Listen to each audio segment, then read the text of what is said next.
2024년 8월 30일 금요일 경제뉴스 매일 브리핑을 시작하겠습니다. 현지 시간 28일 엔비디아 주가는 실적 발표 후 한때 8.4%까지 급락했다. 이날 엔비디아는 뉴욕 증시 마감 이후 2025회계연도 2분기 실적을 발표했다. 매출 300억 4천만 달러, 순이익 166억 달러를 기록해 전년 동기 대비 각각 122%, 168% 급등했다. 데이터 센터 부문의 강력한 수요에 힘입어 시장 전망을 넘어서는 실적을 발표했지만 올해 하반기 실적 핵심이 될 차세대 AI 칩 블랙을에 대한 우려를 인정하며 주가가 하락했다.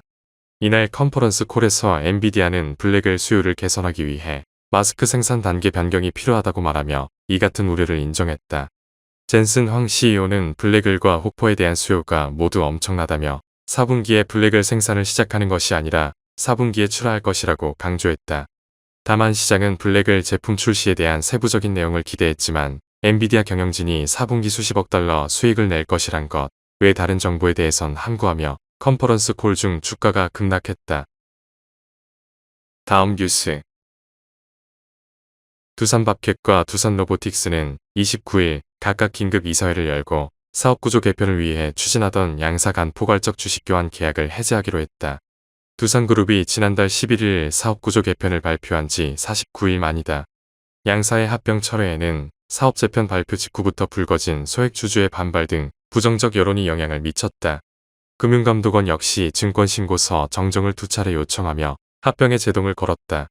다만 두산밥켓 지분을 보유한 두산에너빌리티 신설법인과 두산로보틱스 간 분할 합병은 지속 추진한다. 이 경우 두산밥켓은 두산로보틱스의 자회사가 된다. 두산이 보다 장기적인 시간표를 가지고 사업구조 재편을 추진할 것이라는 관측이다. 다음 뉴스. 철강, 석유화학, 시멘트 등 에너지 집약도가 높은 제조업의 탄소세를 물리는 미국 청정경쟁법과 유럽연합 탄소국 경조정 제도가 내년부터 줄줄이 시행될 전망이다. 대한상공회에서는 29일 산업통상자원부와 공동으로 제1차 산업부문 탄소중립정책협의회를 열고 글로벌 탄소규제 시행에 대한 민관 대응책을 논의했다고 밝혔다. 업계는 이날 철강산업의 수소환 원재철 전환을 정부가 지원해달라고 요청했다. 이유의 경우 철강사가 수소환 원재철로 전환할 경우 비용의 최대 60%를 지원한다.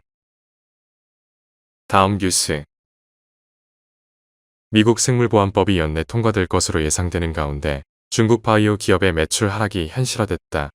중국 최대 유전체 분석 업체인 BGI는 올해 상반기 매출이 2억 6,250만 달러로 전년 동기 대비 9.7% 감소했다.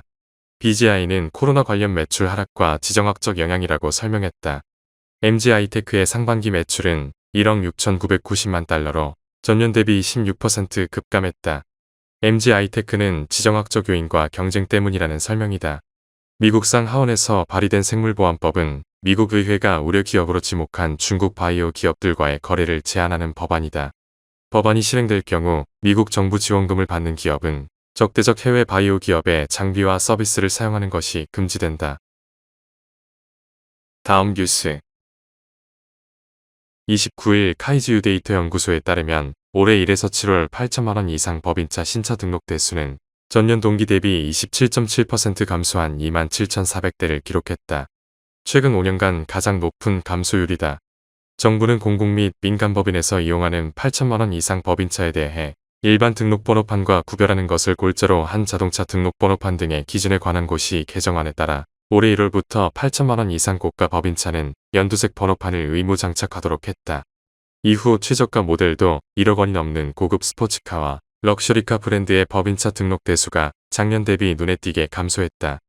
일명 회장님 차로 인기가 높던 메르세데스 벤츠 S클래스와 제네시스 지구공도 상황이 비슷했다. 카이즈 유데이터 연구소 측은 취득가 8천만원 이상 법인차 연두색 번호판 장착이 시작과 동시에 실효성 논란이 있었으나 효과가 뚜렷한 것으로 보인다고 설명했다. 다음 뉴스. 현지 시간 28일 블룸버그 통신에 따르면 튀르키예의 대표 지수인 보사 이스탄불 100 지수는 8월 한 달 동안 8.2% 하락하며 세계 증시에서 가장 부진한 것으로 나타났다. 투자자들은 가장 큰 문제로 심각한 경기 둔화를 손꼽았다. 튀르키예는 중앙은행의 기준금리가 50%에 달하고 인플레이션이 여전히 세계에서 가장 높은 수준을 기록, 기업들의 수익성도 악화했다. 이스탄불에 본사를 둔 자산관리사인 아타 인베스트먼트는 튀르키예 기업들의 올해 순이익이 28% 급감할 것으로 전망했다. 튀르키예 통화당국은 그간 금리 인하 시기에 대한 논의를 가급적 자제해왔다. 그러나 경기 둔화가 가시화하면서 금리 인하 시기를 둘러싼 논쟁이 더 격화할 것으로 보인다고 블룸버그는 전했다. 다음 뉴스. 미국의 온라인 고객 리뷰 업체 옐프가 구글을 상대로 반독점 소송을 제기했다. 옐프는 구글은 소비자가 식당 리뷰 등을 검색할 때 자체 로컬 서비스를 홍보하기 위해 검색 결과를 조작한다며 구글의 플랫폼 인수 제한을 거부한 이후 옐프의 영향력이 확대하는 것을 고의적으로 방해하고 있다고 주장했다. 한편 CNN은 옐프가 구글을 상대로 반독점 소송을 제기할 수 있었던 것은 미 법무부가 구글을 상대로 제기한 반독점 소송에서 워싱턴 DC 연방법원이 이달 초 구글을 독점 기업이라고 판결하면서 길이 열렸기 때문이라고 전했다. 구글의 패소 이후 시장에선 구글의 광고 서비스 업체인 애드워즈 매각 가능성이 거론되는 등 회사가 해체될 수 있다는 관측이 나오고 있다. 구글은 항소하겠다는 입장이다. 뉴욕타임스는 옐프 외의 다른 업체들도 구글의 반독점 소송을 제기할 수 있다고 내다봤다. 다음 뉴스. 현지 시간 28일 미국 주식시장에서 버크셔 에이주는 장중 69만 9,699달러까지 올라 시총이 1조 달러를 넘어섰다. 이후 상승폭 일부를 반납하면서 다시 1조 달러 밑으로 떨어졌지만 그 벽을 뚫는 데는 성공했다. 대표적인 문화발식 그룹인 버크셔가 굴뚝 업체로는 처음으로 시총 1조 달러 벽을 뚫은 것이다. 이전까지 시총 1조 달러 벽을 넘어선 곳은 미국에서 단 7개 업체에 불과하다. 모두 기술 업체다. 이들 7개 업체는 이른바 경이롭다는 뜻의 매그니피센트 세븐이라고 부른다. 기술 업체 1색인 이 시총 1조 달러 클럽의 전형적인 굴뚝주인 버크셔가 가입한 것이다. 다음 뉴스.